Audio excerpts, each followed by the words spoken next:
Kasi nakikita ko buong mga paghihirap na aking mga magulang. Ayaw ko pong maging katulad din po nila, lumaking mahirap din.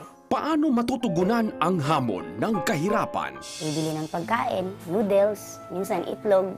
Nag-aaway kami ng asawa ko pag wala siyang kita.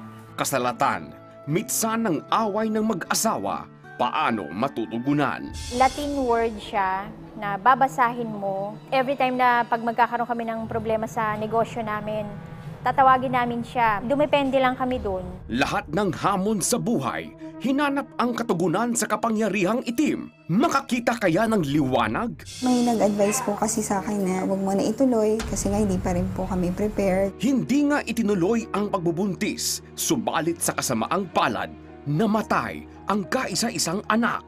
Paano yun matatanggap? Kung dito lang sa Cagayan, mga 1.5 million. Sabi ko, hindi ko kaya. Saan kukuha ng ganoong halaga upang matugunan ang hamong hinarap at mailigtas ang buhay?